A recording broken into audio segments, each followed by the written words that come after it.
Hey, you all, Farmer Jesse here. Welcome to the No-Till Market Garden Podcast, episode 27, season 3.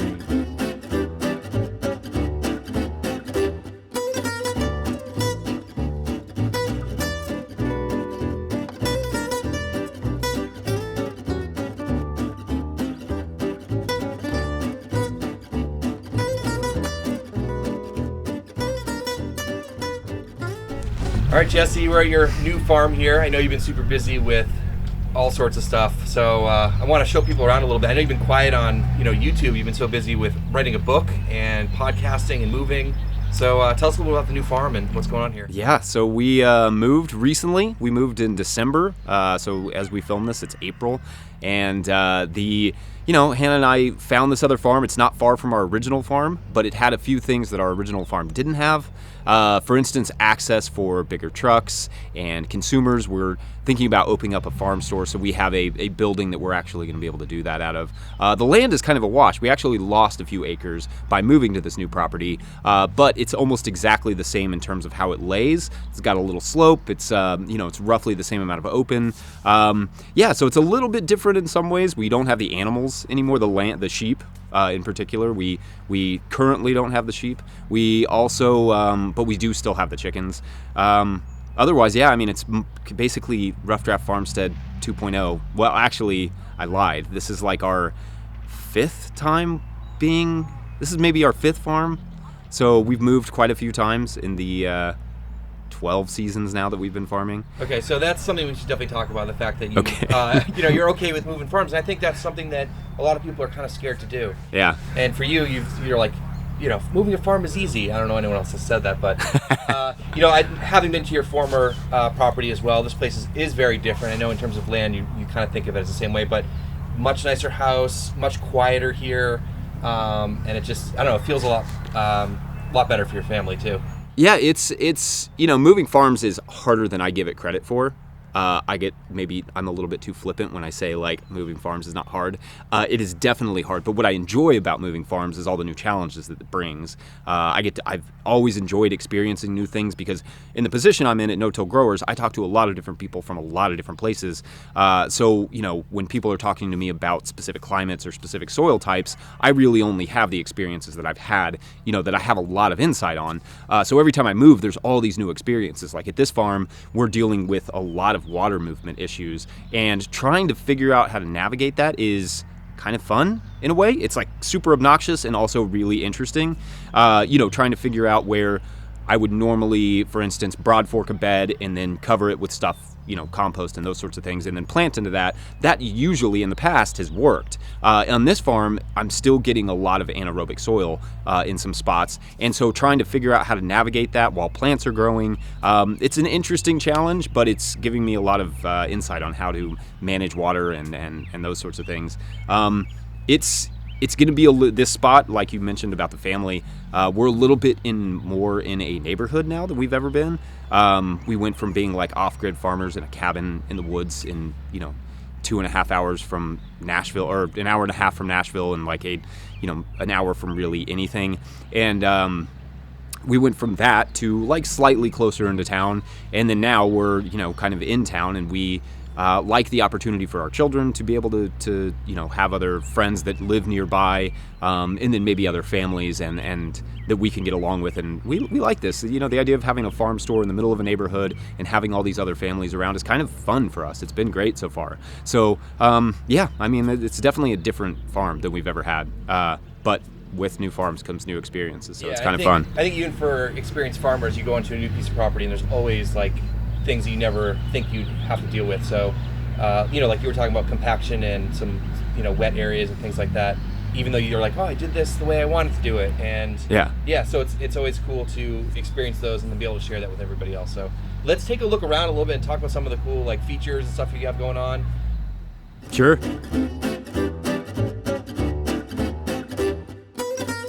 So Jesse, I know that both of us get the chance to interview a lot of farmers and visit other farms. So there's always takeaways, but you're going with 4-foot wide beds now. Can you talk a little bit on that? Right. Yeah, there haven't been that many farms that I've visited that have 4-foot wide beds, but the ones that have always impressed me. One in particular would be Jared's Real Food.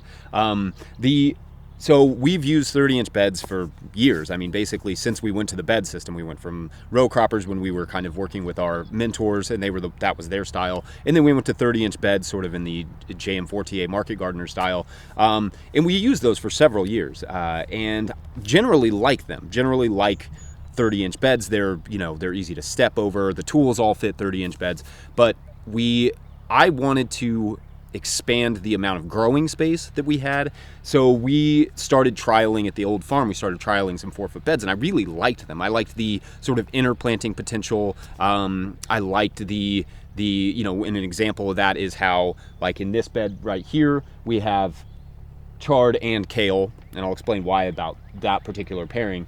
But in this bed we did, generally on a 30-inch bed, for chard you're usually only planting 2 rows. But by adding 18 inches to the bed, we now have 4 rows in that same bed. So we actually gained a lot more growing space by just adding 18 inches to the bed. But the other thing is it does make it harder to navigate. You have to basically jump over the beds. And in order to kind of deal with that, we shrunk the bed, so the length of the bed. So it went from being 100-foot beds to now down to 50-foot beds, so that when we have to get around them, if we're close enough, we can go around the side, and if we're feeling ambitious, we can just try and jump over them and fall. Okay, so there's some challenges with that too. Obviously getting over the beds, but also like all the standardization in terms of covers, hoops, like all that stuff. Has that been like, you've been able to figure that out? Yeah, it's wiped out our remay. Like our row cover has been, we usually went with, I think 10-foot lengths would get us over 2 beds. In the spring we could cover 2 beds with one 10-foot width. Now all of our 10-foot widths really only cover 1 bed, so 1.5 if you're doing it in a tunnel where it will stay put. But that means that we basically lost about half of our row cover by moving to 4-foot beds. All of our hoops are set up, I think, at 55 inches or 56 inches, so all of that is fits over the 4-foot bed, but it kind of is still a little bit short. You'd really want to add another 18 inches or so to your hoops, which we can't do because they're already cut. And then there are going to be other challenges in terms of tools. Certain things like, I don't know, the quick cut greens harvester, or like the bed rake is 30 inches, but we're on 48 inches. So it's, there's little things that we'll have to figure out there. But I don't think, I always think that's not a reason to not do something just because it's awkward or just because it's like, you'll figure out systems. Every change is going to be difficult, but this one is one that we felt like we'd rather have the extended growing space and the extended sort of interplanting options, to just have more growing space and fewer pathways, because the more pathways you have, the more pathway management you have to have, and that takes up a lot of time. And we were also able to go with 48 inches in 18-inch pathways, so that we have a little bit more room to play with the pathways. So we're doing some mulch like this, some wood chips. We're doing some in living pathways, and then we'll do some with no mulch. And just kind of when people are here, we can kind of show them the difference, or I can show them on our channel. But that's kind of the idea, is to have some experience with all of those in different situations. Okay, one really cool adjustment you did with the tunnel, so let's go show everybody that. Sure. So you're standing in front of a farmer's friend tunnel, but obviously, you're putting 3 beds in here now that they're wider instead of the more typical 4. But talk about this other adjustment you did here at the end. Right. So since we're doing the 4-foot beds, it made more sense to go with 4-foot beds, 18-inch pathways. So we get 3 beds instead of 4 beds in a caterpillar tunnel. But the other adjustment, what that means is that the pathways in a 4-foot scenario, you'd have a pathway going right down the middle. But in a 3-bed scenario, you have pathways going down kind of awkwardly down the sides, or down a third. So we had to offset our door to make it make sense, because otherwise your door would be right in the middle of the pathway, or of the bed. So we offset it. We made it super simple. I think there's only 1, 2, 3, 4 2x4s involved in this, and then a couple things to sort of stitch this together. It's not super complicated, and it does the trick really well. But I like having this offset. I feel like it is it's fairly effective. And then we just braced these with some just simple brackets in the back. yeah, super simple design, and you know, we can choose to keep this here, or it's fairly easy to move because there's so little lumber and infrastructure involved in it. All right, this is that bed that you were talking about before with this cool interplanting. So talk a little bit about what's going on here. Yeah, it's kind of a simple interplanting, but this is going to be a trial bed for a while. The idea, like I said earlier, is that I can get double the rows for only 18 more inches. So that gave me an opportunity to try 2 sort of long season leafy greens in here. And in this case, I did chard and kale. And the reason that I did these 2 in particular is neither of them make mycorrhizal associations. So the idea there is that these are, this is not going to be a bed that you're going to necessarily keep propagating mycorrhizal fungi. You're going to keep propagating different fungi because those associate with these, but the mycorrhizal fungi in particular aren't. So I thought maybe if I was going to pair 2 crops together, maybe it would be worthwhile trialing pairing 2 that don't necessarily make that association and don't rely on it.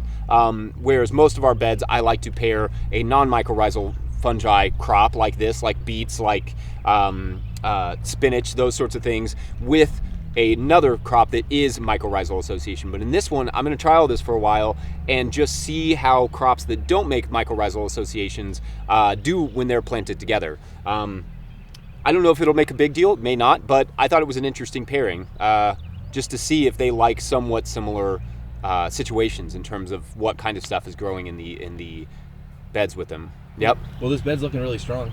Yeah, I like the pigmentation on both crops, and I'm looking forward to seeing how this performs. There's a lot of unique features on your farm, Jesse. This is awesome. You're calling this the hedge wedge? This is the hedge wedge. So the way that our property lays, it's this strange combo of like, it comes uphill slightly like that, and then it sort of leans down a little bit. So in order to compensate for that, I actually had some beds that come like this, and then some beds that kind of go across. So I have this awkward triangle right in the middle that instead of, I don't know, trying to turn it into beds or just leaving it open or leaving it in sod or something, I figured I would make it into a little wedge that we would start planting some perennials. We're gonna actually do some kind of annual flowers in here to start, and then also do some a variety of different herbs and things in here. But the focal point is the birdhouses, and right now it's kind of occupied by some tree swallows. Later in the season we may get some bluebirds like it. We'll see what takes up residence, but we like having these. They're pests. They help with pests. They bring in some good biodiversity. So we love having the birds. I mean, they're great to watch. The songs, in particular, the tree swallows are great for mosquitoes and flies and all that stuff. So yeah, it's exciting. We love having as many bird houses around the property as we can.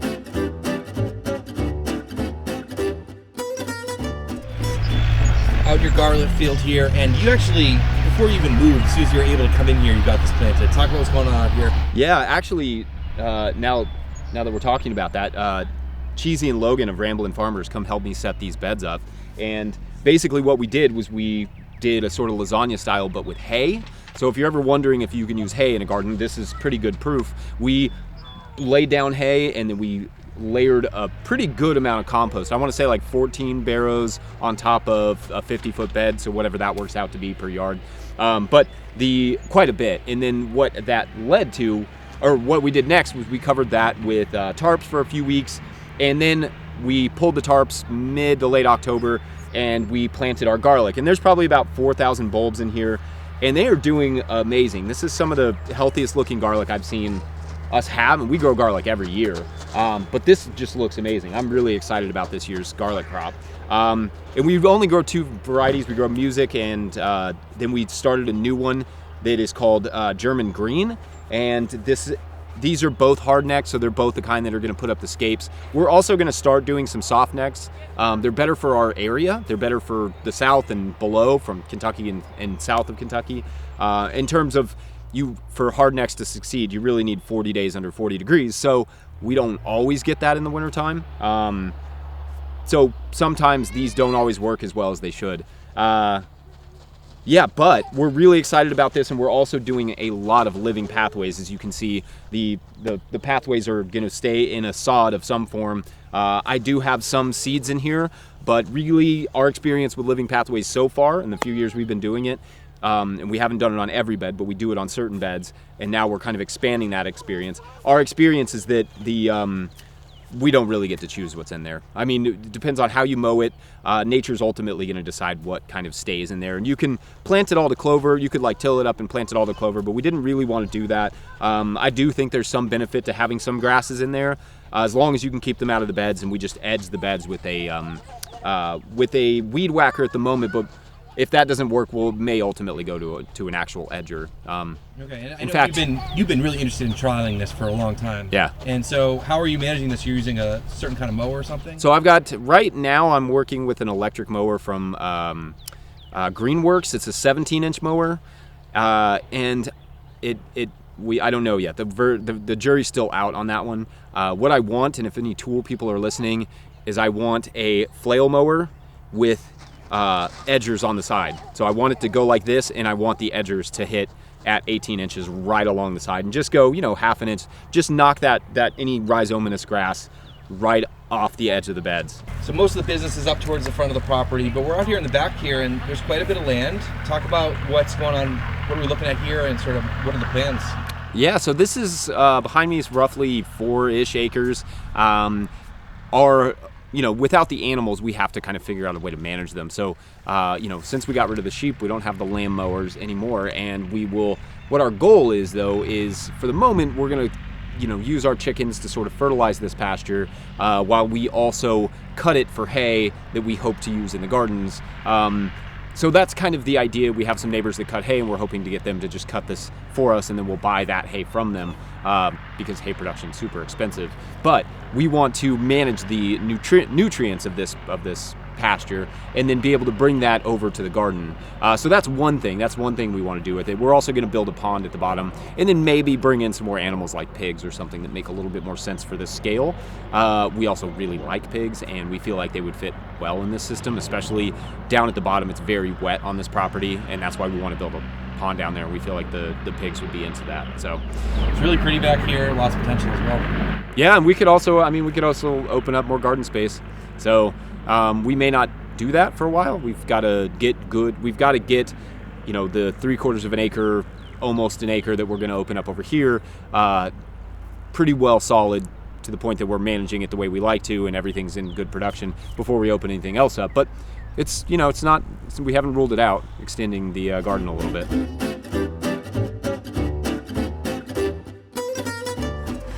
All right, Jesse, we're in your nursery, and I don't know what's going on here. Can you explain to everyone? You got a bed in the middle. We got starts. Like, what's going on here? I feel like my skill set is the makeshift nursery. Like, that's my farming skill. If I bring anything to the table, it's that we build a lot of random makeshift nurseries because we've moved so many times. Ultimately, we'll build a more substantial greenhouse at the end of the season. But for the moment, we had to get something up quick. We just moved here a few months ago, so we were like, let's use one of our caterpillar tunnels.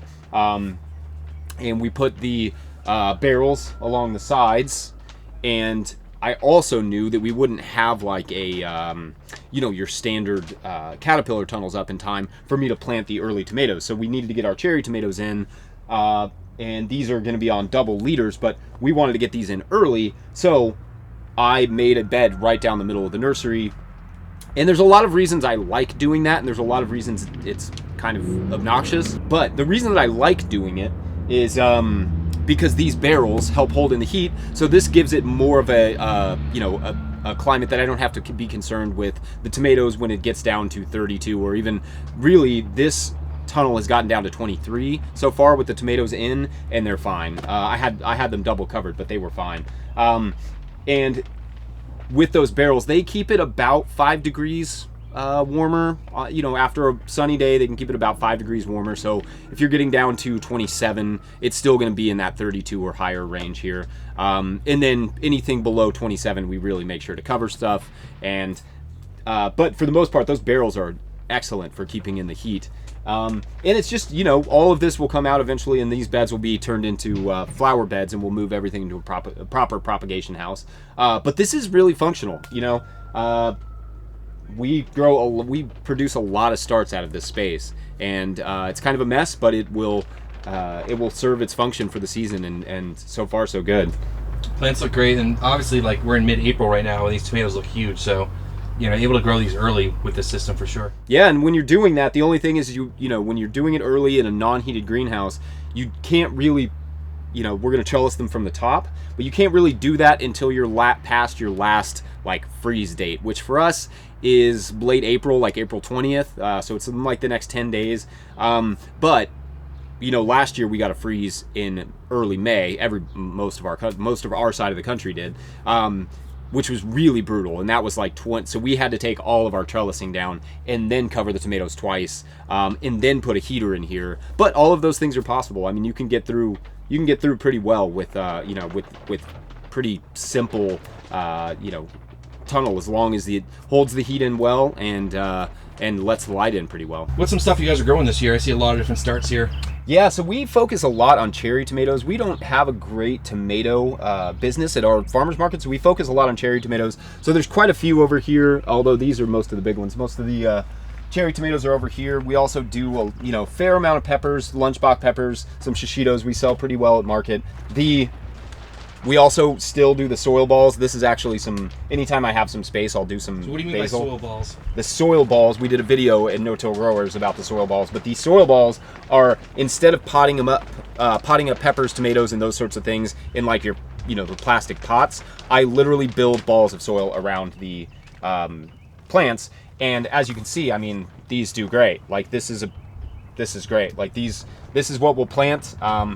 And we've been doing this for years, and it's just a lot easier. I essentially take the start, we do soil blocks. So we start the tomato, we put that inside of a wet soil mix, and then I just ball it up around it.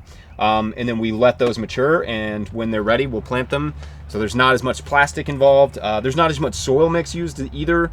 You can also, like, if in a situation where these look like they're running out of nutrition, we can always add a little bit more to the ball. But yeah, for the most part, it's very simple, and these will go out right after Derby. It's pretty standard in our area. Once that last chance of frost passes, that we can put the tomatoes out in the field. So yeah, these will all be field tomatoes, mostly cherries with some Cherokee purple and some kind of saladette style stuff. Lots of celery, beets, lettuce. We do a lot of lettuce. We do a lot of green onions. So our main crops are lettuce, green onions, beets, and cherry tomatoes. Those are kind of like our biggest ones. We also do a ton of carrots. We've got 13 beds of carrots planted, I think, right now. And yeah, those are kind of our main. And then we do a lot of like the candy onions. So we don't necessarily let them get all the way mature. We sell them as a kind of thick green onion. That's another one that we do. And yeah, those are our like primary crops. But we circle a lot of stuff: fennel and squash and cucumbers and odds and ends in and out throughout the season. And you grow a lot of stuff that you guys like to eat too. Yeah, and we grow a lot that we like to eat. And those are the crops that we kind of tend to focus on. And obviously things like spinach. And there's always interplanting going on. I don't know if you want to get down and see that, Josh, but there's sweet alyssum underneath the tomatoes. And then spinach went in early February or late January. So that's been, it was late January. So that's been growing, here since then. And we cut off that, and then that's mostly for family stuff. We don't go to market for about 2 more weeks. But these cherry tomatoes are not that much further behind. We hope to be late May, early June with those. So yeah, no supplemental heat really, just the barrels. One of the big assets of the property here is this building behind you. And so what are the plans with this? This is a big part of your decision to be living here and farming here. Yeah, so we, last year, especially during COVID, we realized we had a lot of interest in our food, but our accessibility in terms of where we were living was really tough because the road was really long, and there was really, like, if 2 people met each other on that road, you know, it was kind of a disaster. You had to back all the way out to the main road, or there was only 1 or 2 pull-offs. So it ended up being really hard for customers to get back to us, and we didn't want to have too many customers coming back to us in that situation. So we live kind of off more of a main road now, and we have more parking in this area, and then we also have this big building that's behind us that is going to serve as, eventually, not this upcoming season, but in future seasons, as our farm store and our wash pack. We're going to be, half of it is going to be wash pack, so customers could presumably see where their food is getting, you know, finished, prepared, also be able to see the gardens and those sorts of things, but then also across the way be able to buy that produce. And that's kind of been something that's been on our mind for a long time, and we're seeing a lot more of that with farmers, kind of a return to the farm store. People like to go out to the farm. We're a little bit closer to town, so we want to be, you know, something that our customers can come access. And we've done, you know, CSA style that way and that sort of thing, but we want it to be something where if somebody wants a bag of lettuce and they live nearby, that they can just come get it. We're also, you know, just playing with ideas of how to run it more pay what you can and have it be, at least have a day like that where people can afford it who may not normally be able to afford the kind of food that we grow, because it tends to be expensive.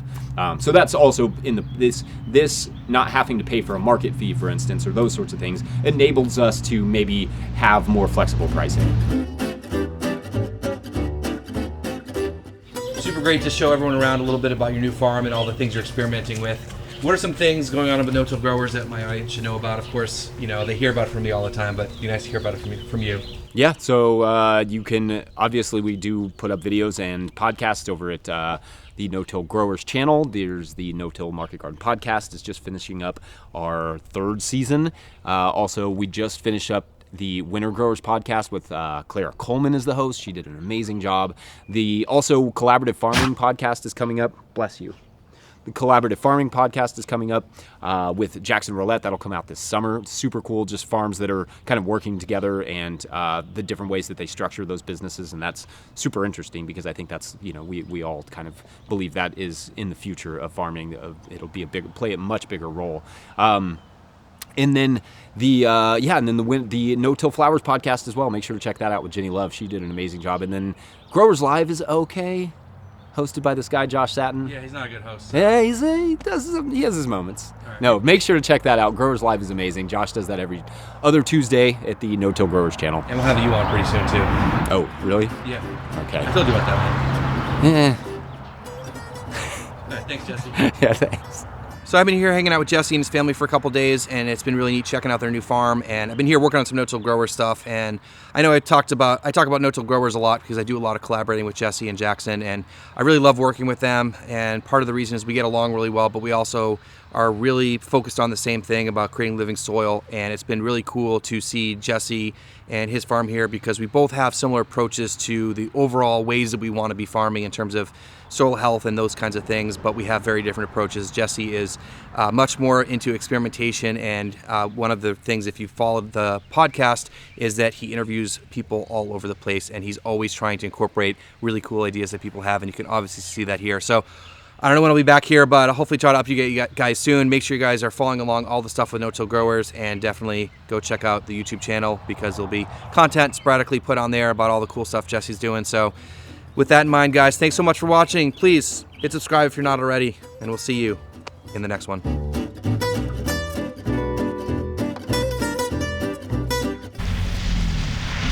All right, so there's a lot of...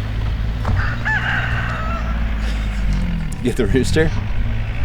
Says I had them do that on purpose just for your video. It makes it more authentic. Figure out something that is a little bit more, I wanted to use, well, let me try that again. Can you see Tanya? No. Who we got here, Jesse?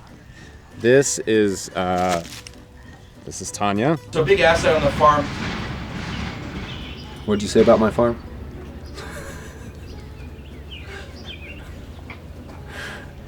Keep it together, Josh.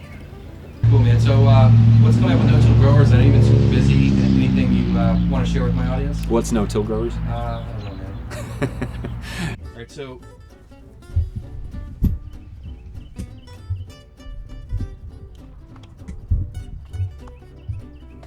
All right, so what's some stuff you guys are growing?